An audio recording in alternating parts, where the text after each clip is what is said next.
Nancy Morin, skiing. Katerina Roxon, swimming. Lauren Barwick, equestrian.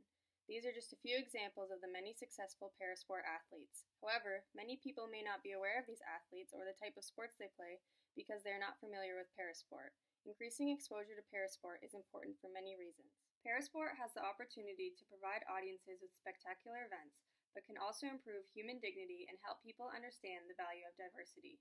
14% of Canadians are eligible to participate in parasport, and all Canadians should have an opportunity to compete. This is important because many sport leaders and athletes can have the opportunity to participate in parasport organizations from the grassroots level to high performance. Some types of parasports include sledge hockey, wheelchair basketball, wheelchair curling, archery, rowing, goalball, sitting volleyball, and many others. Increasing exposure to parasport is important because some disabled athletes may not know they have the opportunity to play these sports. It is also important to see the ability of these athletes and to use parasport as a driver of social change to help shift attitudes towards people with an impairment. The coverage of parasport is growing in the media and should continue to grow to help raise awareness. The three largest disability sport competitions are the Special Olympics, the Paralympic Games, and the Deaflympics. So instead of just doing your typical research, we thought it would be pretty interesting to ask some people their opinions and their knowledge of parasport as well. So we did some interviewing, and this is what we found out. Sports at all? I do. Okay, great. Occasionally. No, I do. Absolutely. Yes. I don't go out of my way to. Not to the degree that I should. So, obviously when the Paralympics are on, I'm interested in how well Canada does and things like that, but I don't follow it to the same degree as I should. For sports? Para. No. Not really. I don't know. I never thought about why, actually. I just, the time that I do make is pretty limited because I have a lot on my plate. So I kind of, sometimes if I stumble across it, I would watch it, but I don't really know why.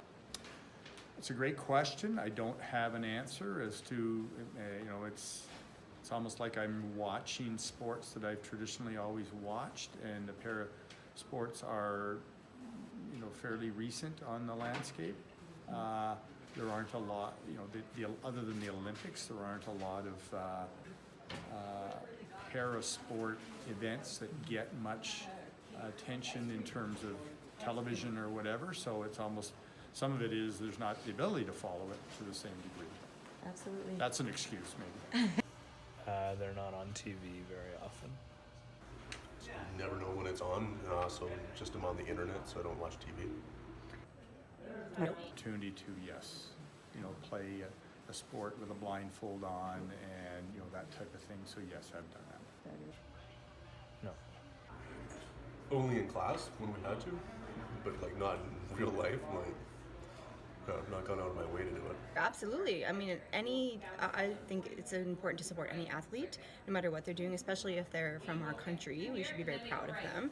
But it does seem to you really don't seem to get that information about the Paralympics or the parasports like we do with other sports. It's not celebrated as much. I think naturally I probably would. I can't say that I would, watch to the same degree as I watched the Winter Olympics for the able-bodied. But I think it's natural that if it's available to you and it's on television, that an opportunity is there, and I'd probably watch a bit more. Yes. Probably not. Bridge. I'm sure I would, yeah. I'd have more interest because I'd be more aware of it. That's a great question. Something else I've also never thought of, but I would say, I would think if you asked somebody, they would probably think about it, but I don't think that they would view it as sort of as trendy or as sort of celebrity-like as other sports, because we don't see celebrities out there really supporting Paralympics or para-athletes. And how can I speak for the rest of the country? I can't. I think they view it as very positively.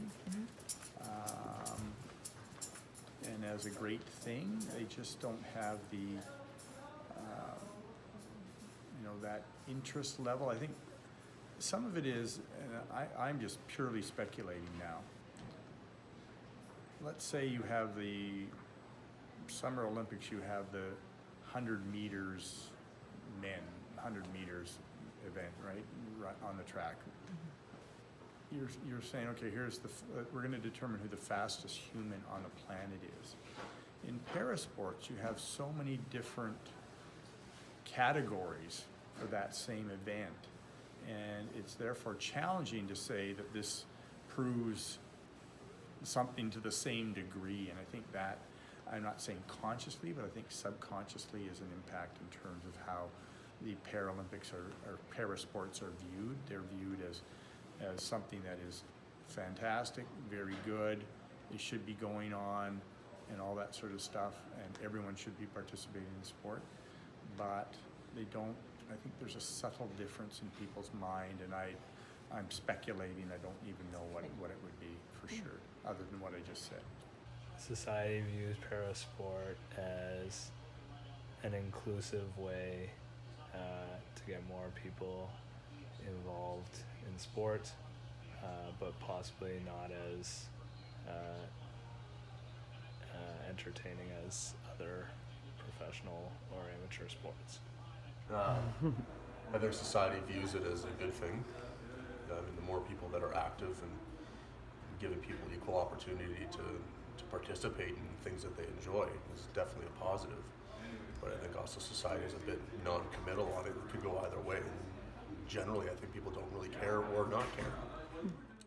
So as you can see, through these interviews, we notice that although people do often watch sports, they rarely follow parasport unless it is a big tournament such as the Paralympics, and even that the media coverage is very low. That seemed to be a common theme, is that the media coverage wasn't available, so people didn't have the opportunity to watch parasport in general.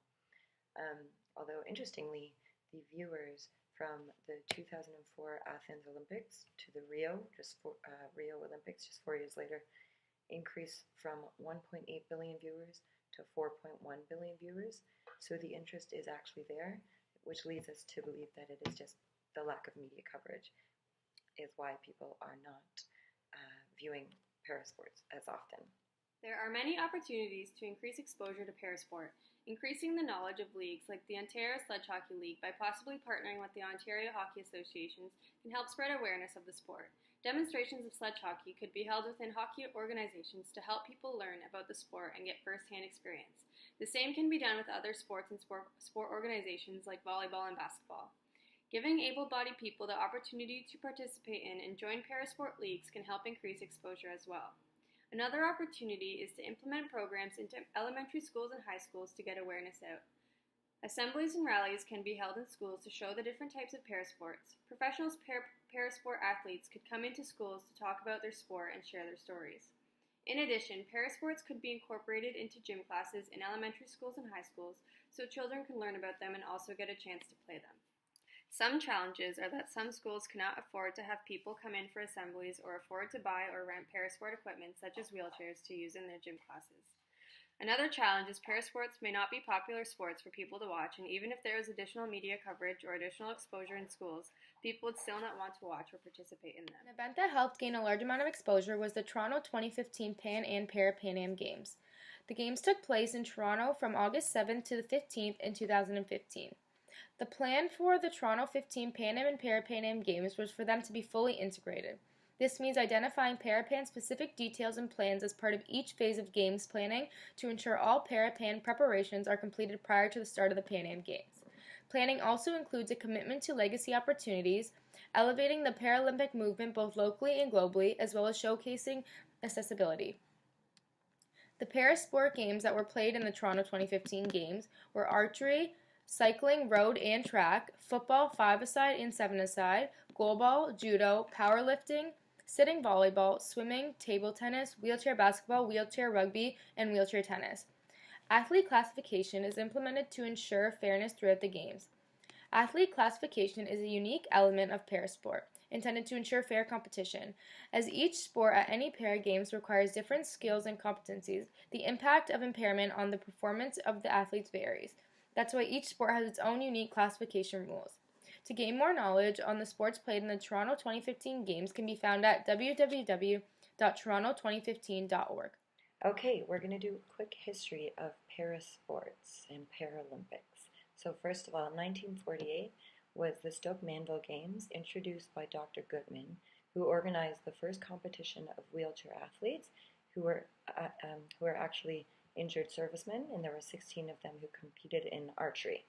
1960, Paralympic Games were officially born, located in Rome with 400 competing athletes.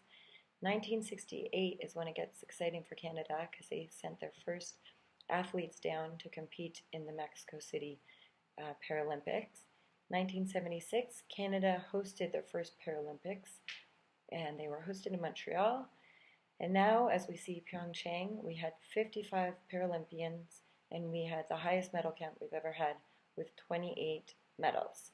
So we've come a long way. All right, so in conclusion, to successfully increase the exposure of parasport, we must implement some of the methods that we talked about today, which is involving kids at a younger age into adaptive sports, and with that will therefore lead to more media coverage and increased interest in parasport. Another great way would be to volunteer and getting involved in the parasport community, because it seems that anyone, once they become knowledgeable on parasport, they have a genuine respect for the para-athletes and their athleticism. I like what David Onley once said, which is, the goal is to put the disability aside, that para-athletes are athletes first, and the fact that they have a disability is just an afterthought. Thank you so much.